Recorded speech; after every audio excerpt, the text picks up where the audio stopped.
What's up, y'all? Welcome to Next Wave Bears podcast. I'm Sadiq, aka DeeksView. I'm joined with Rashab, DWCProdz, and a special guest, Dave. Today, we're just going to be going over everything that's happening in OTAs, news around the Bears, the NFL. A whole bunch of stuff is kind of happening this week. Without further ado, we're just going to jump right into it. Rashab, I know you've been on vacation. Is there how caught up are you on everything going on? I'm pretty caught up. I was checking Twitter here and there throughout vacation, not so often as I used to, but I'm still pretty caught up on what happened. There's not much that actually happened the last 2 weeks. There's not too much to talk about, but I'm pretty caught up, I would say. Yeah. I think there's been more news like NFL wise, as opposed to just specifically the Bears, like the kickoff rule. They basically changed. They passed the rule to where if you fair catch a kickoff, it automatically goes to the 25. Which the Bears voted against it. The Packers voted against it. The Lions voted against it. So NFC North actually came together on that one. What do you think about that, Dave? 25-yard line. I don't know. I think it's interesting. I think it's a 1 year. They're going to try it out. So that's kind of how I feel. I'm just going to try it out. Obviously, like first initial, I don't like it because it kind of takes away, a fun part of the game, especially, being a Bears fan. Devin Hester returns are, pretty important in our history, at least since I've been alive. So I'll give it a year, see how I feel. But right now, I just, not too happy, not too upset. Some people are really upset though. Yeah, I don't blame them. I think I heard somebody say, and it made sense, that this is the first step towards them just abolishing kickoff altogether, which I do think that's what they want. But from the actual, football loving perspective, it's ridiculous, in my opinion. Like, you can kick it off really short and just fair catch, and you don't have to return it. But other than that, the only other big NFL news, I believe, was there was another rule. Oh, the flexing of Thursday night games. You can flex teams into Thursday night games. I thought that was iffy, but you have to give them a 28-day notice, and I don't know, there were some other regulations or something, but what do you guys think about that?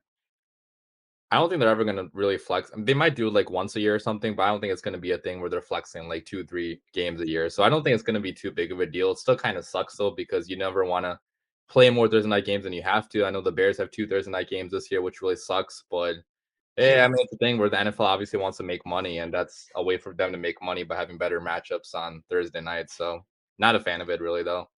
Yeah. I think Amazon was pretty upset with the matchups last year, so that might be why. 20, but he said a 28-day notice. I didn't read that. That's interesting. I thought it was like, because at first I was like, that's terrible. But the fact you have a whole month, maybe you got to really do it in advance. That's a little bit better than I initially thought. So yeah, it makes it better. But then it's like, what's the point if you're gonna do it a month in advance? What, you know what I mean? Like, how would you even know? Yeah, unless you're doing it like midway through the season, and there's gonna be some heated like matchups within divisions or something. You're kind of maybe projecting, but yeah, it's still iffy. Yeah, absolutely. We'll see how that goes. But turning the page to just the Bears specifically, I think I guess we just gotta address the elephant in the room. The one thing that I do think has the most traction, and that is the Jalen Johnson situation. It's OTAs. It's voluntary. You don't have to be there. It could be a situation. It may not be a situation. But at the end of the day, this is his second time not showing up to an off-season program. Last year, he didn't show up to the extended program that we got for having a new regime, and he came out to OTAs as the cornerback too. So clearly, the staff holds these things a little bit higher expectations than they may be allowed to via the NFL, because again, it is voluntary. But at the end of the day, he is coming up on some contract negotiations. What do you guys make of that? I'll let Dave go first. Yeah, so it's interesting. Cole Kmet's there, right? They're both in the same draft class, obviously different position. But with Jalen Johnson, last year, if last year didn't happen, you probably wouldn't read into it too much. But it is interesting because, like, for me, I would want everyone to be there. But at the same time, he is getting older. It is voluntary. But Flus, he wants every player there. I think all the coaches do. So for me, it is May, so I'm not going to get too worked up on it. But it's something to monitor and make sure, especially heading into training camp. And the Bears, they kind of, the way they drafted with the corners they added, it really makes you think. similar to like kind of Mooney with Scott, that addition and not as much, but it's just interesting because the Bears, there might be something there, might be some smoke, but right now it is May, so I'm not going to really jump too much into it, but it is interesting, especially with Jalen's personality because he hasn't been tweeting nothing Bears related all off season, which again, I don't want to read into it, but he hasn't really done anything social wise. So it is interesting. I agree. Yeah, it's not something you should be totally like mad about right now, I would say, because it is only May, it's only voluntary OTAs, and like a lot of people around the NFL have not gone to voluntary OTAs and still been fine throughout the season. But it is one thing where you have a young team, a new regime still, where it's the second year of the regime, and you want these guys in here with the new team. So obviously it's not something I'm happy about that Jalen is not there, but like I said, it is only May. So if he's not here for mandatory OTAs, then we have a totally different story. Then, we're going to be talking about this a lot more. Then Jalen Johnson, maybe we could talk about him maybe getting traded or something, but I don't think it's going to get to that point. So right now, not too worried, but definitely not, something I'm too happy about either. Yeah, totally understandable.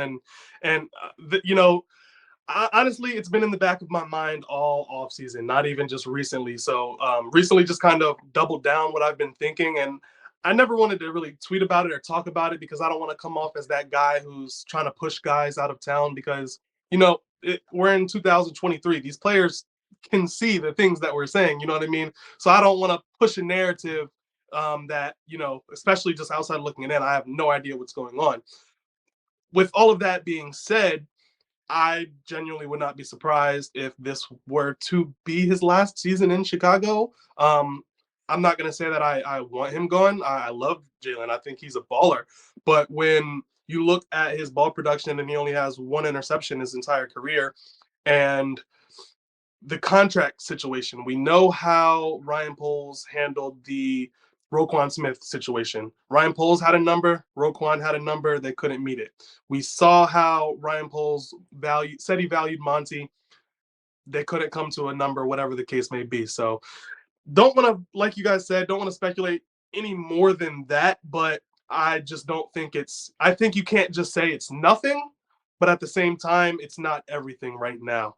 I guess I don't know. What would you guys say is the second biggest story, the next biggest thing that came out of OTAs?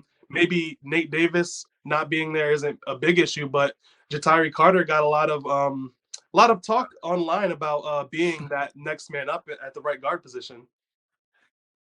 That's interesting. I think it's mainly because Nate Davis wasn't there. I don't think we would be talking about him too much, but it is cool that he's a rookie getting those snaps. But with Nate Davis, I think I'm not worried about him at all. He did get the bag. He got he could be on vacation for all we know. Yeah. Or he could be there right now because the media is only there for one day as far as the open. So it is interesting. But at the same time, I think with Carter, I love him getting snaps, as a rookie. But like I said, I like him, but that's Nate Davis's role, so. Yeah, I mean, Ja'Tyre Carter, well, it also depends like where they viewed Lucas Patrick then, because Lucas Patrick could have easily also played guard, for us. He was a guard with the Green Bay Packers. So it is kind of interesting that they maybe view Lucas Patrick as a pure center then and not a guard, because otherwise, you would think that Lucas Patrick, being a veteran, playing this league for a long time, like he would be starting if Nate Davis is not there. But kind of like you said, it's not a big deal. Like if Nate Davis was here, he probably would be starting because we paid him that much money. But, that wasn't the case. So, but it is also pretty cool to see if Ja'Tyre Carter can take the next step forward this year, in year two, because we heard a lot of good things about him last year. Somewhat in camp, some in preseason too. He didn't play that much, obviously, last year because, he was a 6th round or maybe a 7th round pick. But yeah, we saw him. I mean, we saw Braxton Jones, break out basically as a 5th round pick. So maybe Ryan Poles hit on another one. Ja'Tyre Carter actually turned into something pretty special. So. Yeah, that'd be really cool. I mean, when you look at Lucas Patrick, when he was in Green Bay, that was his role. He wasn't a starter, but he was the guy who came in whenever somebody got injured, and he ended up starting multiple games. And I mean, Buffalo Bills with Ryan Bates. Ryan Poles tried to sign him last offseason, another guy who wasn't a starter. He was a UDFA, developed into that first man up on the interior. So, we have Lucas Patrick, who is in that role as well, but he's not older, or he's not old, but he is older. It would be nice to see, Ja'Tyre develop into somebody who I don't want to, put this into the atmosphere, knock on wood, but chances are between Nate Davis and Tevin Jenkins, they're going to miss some games. I mean, it's just when you're an injury-prone lineman, it's very hard for you to just not be injury-prone anymore. So we're definitely going to have guys who are going to have to play at some point this season. And with, Cody Whitehair struggles with injuries as well. So if Lucas Patrick has to come in and play center again, he can't play center and guard. So I think that is definitely something that would be really cool to see if he develops into something more than, what he's expected to be as a 7th round pick. On the defensive side, I thought it was pretty interesting that even with Jalen Johnson not being there, they didn't put Kyler on the outside. They kept Kyler in the nickel position. So obviously, it's been kind of the talk all offseason that would be his home, but I think that's just double more the proof that nickel will be Kyler Gordon's home. And I don't know about you guys, but I would love to see him develop into like a nickel specialist, like a Darius Slayton in Detroit, I believe, started at nickel. Who's the guy? Who is Vic Fangio's guy? 37. Bryce. Bryce Callahan. Yeah, Bryce Callahan. Like just a nickel specialist who's just really good at being at nickel. I'd love to see Kyler develop into that. I love that. Absolutely. Your thoughts? Yeah, I mean, that would be nice to see, obviously, because he played a lot of outside last year. I think he was, I think a lot of Bears fans would say he was better on the outside last year than he was in nickel, because nickel is such a hard position to play. Yeah, it's easier. Yeah, I mean, with all the good slot receivers you have in the NFL nowadays, like some even like Devontae Adams, like he plays in the slot too sometimes. Yeah. So it's not like having a nickel only cornerback now is a bad thing, right? Like drafting him in the 2nd round could still turn to be, being a really good pick if he can turn to be, at least an average or above average nickel cornerback. And that's the goal. I mean, he has the fluidity, the speed, the hops, obviously, to get up and bad passes down on the inside. So that would be pretty cool. And, the cornerbacks we drafted, Tarek Stevenson and Terrell Smith, I think both of them they're probably better on the outside. Like, I don't think they played in college. So I think it makes a lot of sense seeing Kyler on the inside. I mean, that could turn to being a really good secondary in the next, few years. Oh, yeah. Or next year, really, honestly. I think it's one of my favorite spots on the defense is that secondary, because like Gordon, he struggled last year, right? And Brisker was great, and I think rookies, it really just depends, not everyone can be Sauce Gardner, especially, so right. With Kyler, I think it's interesting because my favorite thing about him is his instincts, whether it's like ball hawk or even like blitzing, because he's fast, and I think Brisker is actually even a better blitzer, but Gordon's really, really good too, in my opinion. So with him, it's his instincts, and I think he could become like a lockdown nickel, so I'm excited about that secondary, to say the least. Yeah, me too, man. I loved Kyler when we got him. I think he has the athletic traits to keep up with the speedy guys once he, learns the position to the T. And he also has the physicality to guard tight ends. I mean, he's not a small dude. He's not somebody who's going to get, blocked into the ground. He loves hitting. He loves being physical. So, I mean, honestly, if we really wanted to and we needed to, he's the type of guy we could move to strong safety and he probably would thrive. Like, that's how much he loves hitting. Staying on the defensive side of the ball, 2 more guys I do want to touch on. I'll kind of group them together. One being Tremaine Edmonds. Everybody who was there, all of the reporters, the one thing they had to say about him is how big he is. You just look at the linebacker group and he's just, towers over everybody.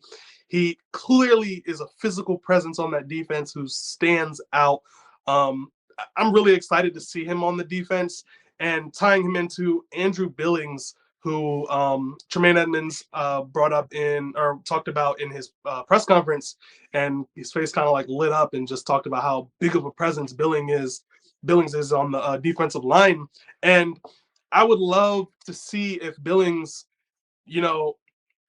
I'm not going to sit here and say that players are just going to become superstars just because they're on the Bears, but it'd be interesting to see if he does take a bigger step in a role that favors his skill set a little bit more. And if he can, keep the line off of the linebackers to keep our linebackers clean, I mean, that's just going to be a match made in heaven. And one thing that did pop out to me was that, Akeem Hicks was in the NFL for 5 seasons, and then we signed him on his 6th year, and he had a breakout year. I'm not going to say Andrew Billings is going to be the pass rusher Akeem Hicks is, but he is going into his 6th season. You know, if you're into coincidences, it'd be kind of cool if if Andrew Billings was a cool gem, gem that Ryan Poles found the way that Pace found Hicks. Yeah, I mean, like you mentioned, like Billings is not going to be that pass rusher that Akeem Hicks was. I think so far he hasn't had any seasons of having like 3+ sacks any year. I could be wrong about that, but I don't think he's ever been a big pass rushing guy. But that's okay because we do need run defense too. Like last year, we had the worst run defense, one of the worst run defenses in the NFL, and this guy graded very highly as a run defender last year. So yeah, reports about Billings doing pretty good. That's encouraging to hear, right? Because the entire defensive line was completely last year, for lack of a better term. So getting a guy in here that is better at run defense. We also have other guys in here too that can rotate, like a Javon Dexter Sr., Zach Pickens too, who I'm pretty high on both of them. Like both of them do have the high upside that you would want in the second and third rounds. So I think right away, Billings is probably going to start. Justin Jones also is going to be starting on the inside. So, Jones 3 technique, Billings 1 technique probably, and then you got Dexter and Pickens rotating in and out. So the interior defensive line, in my opinion, could actually be pretty decent this year if these rookies especially can, maybe not reach their ceiling right away, but at least perform pretty good as rookies where they can rotate and provide the Bears with some interior pass rush and run defense too. So pretty encouraging. And then talking about Tremaine Edmonds, like you mentioned, I mean, this guy is super tall, super athletic. He's only 25. He had a pick 6, I believe, against PJ Walker, right? That was in red zone. Yeah. Thank God it wasn't Justin Fields because that would have been awesome. But it's good to see him, already getting his hands on the ball, making it go the other way. Because I also saw you tweeted, right? Like Tremaine Edmonds did not have many interceptions during his career so far. So Eberflus, always preaches the hits principles. Turnovers is the team, the hits principles. So seeing the turnovers being emphasized already in training camp, not training camp, but OTAs, that's a big deal too. So really encouraging news out of the defense for sure. Yeah, I agree with everything you just said. I think the interesting part with the defensive line, it was awful last year. So if it's just average and you throw in this, linebacker group and then the secondary, I think if you just have an average defensive line where they can get some pressure, I'm not talking world class, top 10, top 5, like a 2018 defense or Bears defense, but just to be able to see what the average group can do and see if it can be elevated with what we already have in the secondary, I think is interesting. But again, we won't know until, the season starts, but it's exciting just for Bears football just to be back in general, with OTAs. Yeah, absolutely. And as we wind this one down, just kind of the last thing we're going to talk about, save the best for last, I guess. The biggest, I guess, now that I would classify this as the biggest news is that Justin Fields and DJ Moore are connecting early and often. Apparently, Justin said that the day 1, which was Monday, he said the connection wasn't as good as day 2 when the media was there. So it's nice to see that, they learned from their mistakes pretty early. But I think that's amazing news. And that gives, it puts a smile on my face to know that we're not just going to trade for a number 1 wide receiver and keep running the regular offense and hope Justin Fields spreads the wealth. Like, no, Justin is going to rely on DJ Moore. When you look at when Josh Allen got Stephon Diggs, when A.J. Brown went to the Eagles for Jalen Hurts, like the Bears are anticipating on DJ Moore being that connection, having that connection with Justin Fields to where every single play, Justin is looking for DJ Moore and then everybody else is the second read. Obviously you're going to have plays drawn up for everybody else, but just to know that, 9 times out of 10, DJ Moore is going to be there for Justin to get the ball to. I mean, I just can't wait to actually see this put together on Sundays. Yeah, I'm still waiting on video on that too. Like the deep ball, right? They haven't posted video about that. It's been 2 days. Yeah. Posted like deep shot from Fields to Mooney or to Moore. There's no video about it whatsoever, so that kind of sucks. Maybe they missed it. Maybe they missed it. Yeah. I mean, how dare they? Yeah, that's complete BS. But like you mentioned, it's so cool to see this connection already starting to grow a lot. It's gonna take some time though. Like I don't think it's gonna be some, thing where it's gonna be, really good right away. Where like every connection takes some time to build. But I think that by week 5, week 6, maybe. Like you could see this being one of the best quarterback receiver duos in the NFL because we've already seen DJ Moore prove it with much worse quarterbacks than Justin Fields. And Justin Fields, in my opinion, is the best quarterback that he has had because he only played with like a washed Cam Newton during one year. But besides that, it was not good quarterbacks any other year. So I'm really excited to see both of them grow this year. DJ Moore's ability to stretch the field and also his ability to, run inside routes and be good in the intermediate part of the field is going to help out Justin Fields a lot because Justin Fields has been pretty good in the intermediate and deep parts of the field. So it's going to be pretty cool to see. We'll see how the rest of the receiver core builds with this too, because I think that having a true number one now in DJ Moore is going to help out, guys like Claypool, guys like Darnell Mooney, who Mooney doesn't have to be a number one now. He can be a number 2 or number 3. So it's going to be kind of like a multiplier effect where adding DJ Moore makes everybody else, so much better as well. So really cool to see that for sure. Yeah, with DJ Moore, it doesn't matter the quarterback. It's always worked with him. He's going to get his, he's going to get his numbers. He's going to catch the ball. He's going to make spectacular plays. And so you throw Justin Fields in there. He's the best quarterback he's ever had in the NFL, in my opinion. And then when it comes to the receiving room in general, I don't think Justin's had these weapons, or the weapons he has now is probably the best he's had since Ohio State. And that's when Justin was a passer, right? And so he's the best runner in the NFL at this position, in my opinion. I think he's better than Lamar Jackson. And there's just just a tier above, nothing against Lamar, but I think people do forget, and Justin's flawed. He does have, issues, but every quarterback really does. And so with him, I think a lot of us forgot that, he is a passer first. Like that's who he is. And in general, it's just last year was so abysmal in regards to like the weapons that he had. He was the weapon. And so that's why I think it's going to be so interesting with DJ Moore, he's worked with every single quarterback he's had. And then with DJ Moore going with Justin now, I think it's just they're both going to elevate each other's game. And I think Justin really needs that. So Ryan Poles, I've always kind of said this is a great trade, in my opinion, the fact that you could land him this year when the options were so slim, because we were talking about Hopkins, right? Oh, can we get Hopkins, and then you get, a kid in his prime, DJ Moore. And I'm just excited. And like I said, it may take time. It may be week 5, but I think also it could be very well week 1, against Green Bay, who is, like I said, I think they're on the decline, both offensively, of course, and then defense, so it's interesting, but I'm excited, man. And especially with that catch, I really do hope that I was joking. I hope they did get it though, because I don't know how you missed that, Yeah, I feel you, man. It's exciting times. I really wish that we can get more coverage during OTAs, but it's the Bears. We all know how they operate. That being said, ready for training camp. Yeah. That being said, thanks for joining us, Dave. You want to let them know where they can find you at? Yeah, just Dave_BFR on Twitter, all socials. So I appreciate for you guys having me on, though, for real. Yeah, for sure. So I'm DeeksView. You can find me on Twitter at DeeksViewOG. Prashad? Yeah, you can follow me at the Windy City Prods on both YouTube and Twitter. So yeah. All right, with that one, catch y'all on the next one. Next one's going to be coming to you guys on Sunday, so stay tuned for that one. Till then, bear down. Bear down.